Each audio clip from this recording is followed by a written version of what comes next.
تمنا تو سب کی ہے نا کہ دل روشن ہو جائے. آج آپ کو نبی پاک کی زبانی فارمولہ مل رہا ہے. آقا فرماتے ہیں جو مجھ پر بہت زیادہ درود شریف پڑھے گا اللہ کریم اس کا دل روشن فرما دے گا. رہیں ان کے جلوے بسیں ان کے جلوے میرا دل بنے یادگار مدینہ. دل روشن ہو جائے تو اور کیا چاہیے, دل نورانی ہو جائے تو اور کیا چاہیے. تو درود پاک کمال کا وظیفہ ہے. دکھ بھی دور کرتا ہے, بیماریاں بھی دور کرتا ہے, قرضے بھی دور کرتا ہے, پریشانیاں بھی دور کرتا ہے. کثرت سے پڑھو تو مدینے بھی لے جاتا ہے. پیارے آقا کا دیدار بھی کرواتا ہے, بروز قیامت شفاعت بھی کروائے گا, اور سبحان اللہ دل کو روشن بھی کر دیتا ہے. تو فضول باتوں سے بچتے ہوئے اپنی زندگی میں درود پاک کی کثرت کیجئے. جتنا ہو سکے درود پاک پڑھیں. اب تو ویسے ہی مبارک مہینے آ گئے ہیں, اپنے ہاتھ میں تسبیح رکھا کریں, جب جب موقع ملے درود پاک پڑھتے رہا کریں. اللہ مجھے بھی اور آپ کو بھی کثرت سے درود پاک پڑھنے کی توفیق عطا فرمائے. اور سبحان اللہ ابھی تو شب جمعہ ہے, یہ بھی خاص رات ہے درود پاک پڑھنے کی. اور جمعے کا دن ویری اسپیشل ڈے, یہ بھی جمعے کا دن بڑا کمال کا دن ہوتا ہے درود پاک پڑھنے کے لیے. بڑی مشہور حدیث ہے, کئی بار سنی ہوگی. حدیث پاک کا مضمون ہے جو جمعہ کے دن 200 بار درود پاک پڑھ لے اس کے 200 برس کے گناہ معاف کر دیے جاتے ہیں. تو یہ جب جمعرات کی رات آ جایا کرے نا, تھوڑا سا اپنے آپ کو فری کر لیا کرے کہ بس اب یہ رات اور یہ دن درود پڑھنے ہیں, تلاوت کرنی ہے, نیکی کے کام کرنے, کیونکہ جمعے کی ایک نیکی 70 نیکیوں کے برابر ہے. تو باقی پورا ہفتہ باقی کام کریں, لیکن نیکیوں والے زیادہ سے زیادہ کام کوشش کریں کہ جمعے کے دن کریں. اللہ مجھے بھی اور آپ کو بھی جمعرات اور جمعہ خوب عبادت میں گزارنے کی توفیق عطا فرمائے. سبحان اللہ. اب آئیے کچھ اچھی نیتیں کر لیتے ہیں. حدیث پاک میں آتا ہے انما الاعمال بالنیات, اعمال کا دار و مدار نیتوں پر ہے. تو آئیے کچھ نیتیں کر لیتے ہیں کہ رضائے الہی کے لیے بیان سنوں گا, باادب بیٹھوں گا, خوب توجہ سے بیان سنوں گا, جو سنوں گا اسے یاد رکھنے, عمل کرنے اور دوسروں تک پہنچانے کی کوشش بھی کروں گا.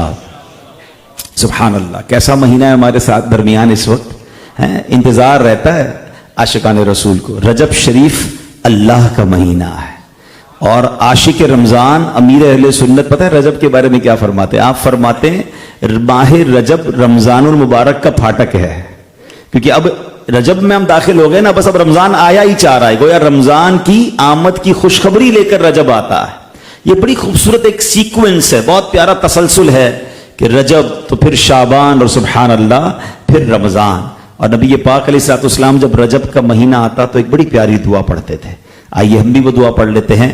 اللہم بارک لنا فی رجب وشعبان وبلغنا رمضان. اے ہائے, ترجمہ کیسا ہے؟ ترجمے سے ساتھ بھی دعا کر لو. اے اللہ پاک تو ہمارے لیے رجب اور شعبان میں برکتیں عطا فرما اور ہمیں رمضان تک پہنچا. آمین آمین بجاہ النبی الامین. سبحان اللہ. مشہور مفسر قرآن مفتی احمد یار خان نعیمی رحمۃ اللہ تعالی, یہ جو دعا ہے نا, جو حدیث ہے, اس کی شرح میں کیا فرماتے ہیں؟ کہتے ہیں کہ اس کا مطلب یہ ہے کہ اے اللہ پاک رجب میں ہماری عبادتوں میں برکت دے, شعبان میں خشوع و خضوع عطا کر, اور رمضان کو پانا, اس میں روزے رکھنا, راتوں کو عبادت کرنا نصیب فرما دے. امیر اہل سنت کے کتنے پیارے اشعار ہیں. عبادت میں, ریاضت میں, تلاوت میں لگا دے دل. عبادت میں, ریاضت میں, تلاوت میں لگا دے دل. رجب کا واسطہ دیتا ہوں, فرما دے کرم مولا. رجب کا واسطہ دیتا ہوں, فرما دے کرم مولا. اس مہینے میں ایکٹیو ہونا ہے, اس مہینے میں عبادت کی طرف آ جانا ہے. یہ 7-8 مہینے جو رمضان کے بعد گزرتے ہیں نا, گرد لگ جاتی ہے, بندہ کوئی مسجد سے دور ہو جاتا ہے, کوئی عبادت سے دور ہو جاتا ہے, دنیاوی کاموں کی گرد لگ جاتی ہے. پھر سے اپنے آپ کو ریفریش کرنا ہے. اور اللہ سے کتنی پیاری دعا ہو رہی ہے کہ ہمارا دل لگا دے مولا, عبادت میں لگا دے, ریاضت میں لگا دے, تلاوت میں لگا دے. کیونکہ پھر اگلا مہینہ کون سا ہے جس میں ہمارے اعمال نامے اللہ کی بارگاہ میں پیش ہونے والے ہیں, ہماری رپورٹ پیش ہونے والی ہے. امیر اہل سنت شعبان کے حوالے سے کیا پیارا شعر لکھتے ہیں کہ برات دے عذاب قبر سے, نارے جہنم سے, برات دے عذاب قبر سے, نارے جہنم سے, ماہ شعبان کے صدقے میں فرما دے کرم مولا, ماہ شعبان کے صدقے میں فرما دے کرم مولا. پھر رمضان, سبحان اللہ, 3 اشرے ہیں. ایک رحمت کا اشرا ہے, ایک مغفرت کا اشرا ہے, ایک جہنم سے آزادی کا اشرا ہے. مطلب گناہ گاروں کی تو عید آ گئی نا, اللہ کا مہینہ, پھر آقا کا مہینہ, پھر نبی پاک کی امت کا مہینہ.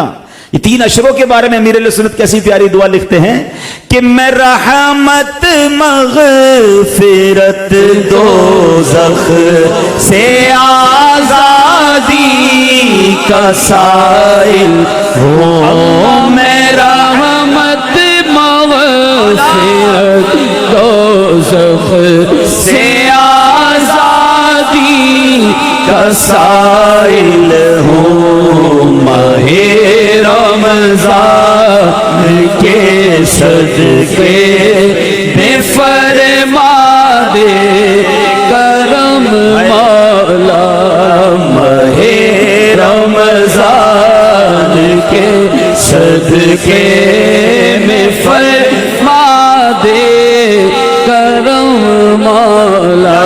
رجب کی پہلی جمعرات تجھ سے دعا کرتے ہیں کہ رجب کے صدقے, شعبان کے صدقے, رمضان کے صدقے ہم سب کی مغفرت فرما, ہم پر اپنی رحمتوں کے دروازے کھول دے, ہمارا دل خوب عبادتوں میں لگا دے, ہمارے اوقات میں ایسی برکت دے دے کہ ہم دنیا کی کسی مشکل میں پھنس گئے ہیں, کسی مسئلے میں پھنس گئے ہیں, اللہ اس سے فارغ کر دے.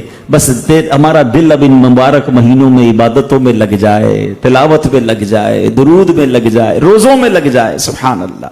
یکم رجب, آج پہلی رجب ہم نے گزاری اور اب دوسری شب آ گئی ہے. یہ عالم اسلام کی بہت ہی بلند رتبہ ہستی, بہت اونچے رتبے کے ولی کامل, عالم باعمل حضرت امام حسن بصری رحمت اللہ تعالی کا یوم وصال ہے. یکم رجب کو یوم امام حسن بصری بھی بنایا جاتا ہے. امام حسن بصری کون تھے؟ یہ تابعی بزرگ تھے. تابعی کس کو کہتے ہیں؟ جس نے کسی صحابی کا دیدار کیا ہو یا ان کی صحبت پائی ہو اور ایمان پر ہی ان کا انتقال بھی ہوا ہو. اب سبحان اللہ, روایتوں کے مطابق آپ کو مسلمانوں کے تیسرے خلیفہ حضرت عثمان غنی اور حضرت طلحہ اور دیگر کئی صحابہ کرام علیہ رضوان کی زیارت کا شرف نصیب ہوا. امام حسن بصری کی ولادت مدینہ منورہ میں ہوئی اور فاروق اعظم رضی اللہ تعالیٰ کا دور خلافت تھا جب آپ مدینہ میں پیدا ہوئے. اچھا, ولادت کے بعد آپ کو امیر المومنین حضرت عمر کی خدمت میں لایا گیا اور حضرت عمر فاروق رضی اللہ تعالیٰ نے ہی آپ کا نام حسن رکھا تھا. آپ کی والدہ محترمہ مسلمانوں کی امی جان ام سلمہ رضی اللہ تعالیٰ عنہ, ام المومنین ام سلمہ رضی اللہ تعالیٰ کی کنیز تھی. اور منقول یہ کہ جب آپ کی والدہ کسی کام میں مصروف ہوتی تھی, گھر کے کام کاج میں, اور آپ روتے تھے تو ام المومنین حضرت ام سلمہ رضی اللہ تعالی عنہا حضرت امام حسن بصری کو اٹھا کر اپنا دودھ پلا دیا کرتی تھی. تو براہ راست خاندان نبوت کا فیضان ہے, پیارے آقا کے گھرانے کا فیضان جو ہے امام حسن بصری رحمت اللہ تعالی کو ملا. اور ایسا فیضان ملا, دودھ کس کا پیا؟ ام المومنین کا. تو آپ کی زبان سے بڑی حکمت والی, بڑی کمال کی باتیں جو ہے وہ ادا ہوتی تھی اور سبحان اللہ معرفت الہی کے بلند مقام پر فائز ہو گئے. امام علی بن حسین یعنی امام زین العابدین کو ایک مرتبہ کسی نے امام حسن بصری کا ایک کلام سنایا, ایک جملہ سنایا, آپ کا ایک فرمان سنایا. تو امام زین العابدین کہتے ہیں کہ سبحان اللہ ھذا کلام الصدیق، یہ تو کسی صدیق کی گفتگو ہے. صدیق ولایت کا سب سے اونچا رتبہ ہے. یعنی امام حسن بصری رحمت اللہ تعالی علیہ ولایت میں صدیقیت کے درجے پر فائز تھے. ولی ہونا ہی بڑی بات ہے، مگر ہر ولی صدیق نہیں ہوتا. صدیقیت کا جو درجہ ہے یہ ولایت کا سب سے ٹاپ درجہ ہے. تو امام حسن بصری صدیقیت کے درجے پر فائز تھے. یکم رجب شریف 110 ہجری میں آپ کا وصال ہوا. وصال کے وقت آپ کی عمر مبارک 88 سال تھی. بصرہ میں نماز جمعہ کے بعد آپ کی نماز جنازہ ادا کی گئی، جس میں بہت ساری مخلوق نے، بہت سارے لوگوں نے شرکت کی. اب امام حسن بصری رحمۃ اللہ تعالی کا کچھ ذکر کرتے ہیں. بڑوں کی بڑی باتیں ہوتی ہیں نا، گولڈن ورڈز ہوتے ہیں. امام حسن بصری کا ایک بڑا کمال کا واقعہ ہے کہ ایک مرتبہ آپ ایک جنازے میں شریک ہوئے. اچھا، میں اور آپ بھی جنازے میں جاتے ہیں، قبرستان بھی جاتے ہیں، بعض اوقات فارمیلٹی کے لیے جاتے ہیں کہ یار جانا پڑے گا، نہیں جائیں گے تو رشتہ دار ناراض ہو جائیں گے، منہ دکھانا پڑے گا. بزرگان دین اور اللہ والے اس لیے نہیں جاتے تھے، وہ عبرت حاصل کرتے تھے. ثواب کی نیت بھی ہوتی تھی اور اپنے لیے عبرت حاصل کرتے تھے. تو جب دفن ہو گیا، جنازے میں گئے، تدفین ہو گئی قبرستان میں، تو آپ نے ایک شخص سے فرمایا تمہارا کیا خیال ہے؟ فرماتے ہیں آپ کا کیا خیال ہے جو بندہ ابھی قبر میں گیا ہے، کیا یہ دنیا میں واپس آنے اور واپس آ کر بہت زیادہ نیکیاں کرنے، نیک اعمال کرنے اور اپنے گناہوں سے توبہ کرنے کی خواہش نہیں رکھتا ہوگا؟ تو شخص نے کہا بالکل، مرنے کے بعد تو یہ چاہ رہا ہوگا کہ دوبارہ واپس آ جاؤں، خوب اور نیکیاں کر لوں، گناہ سے توبہ کر لوں، اللہ کو راضی کر لوں. تو امام حسن بصری نے فرمایا پھر ہمارا کیا حال ہے؟ ہم تو موجود ہیں نا دنیا میں، وہ تو چلا گیا، اس کو تمنا ہے. ہم تو دنیا میں سانسیں لے رہے ہیں، ہم کیوں نہیں کر لیتے یہ کام؟ ہم اللہ کو راضی کر لیں، ہم توبہ کر لیں، ہم خوب نیکیاں کر لیں. اللہ اکبر، اتنی خوبصورت پریکٹیکل آپ نے مثال دی. اور پھر آپ یہ کہتے ہوئے اس قبرستان سے چلے کہ اگر دل زندہ ہو تو ان جنازوں سے بڑھ کر کیا نصیحت ہوگی.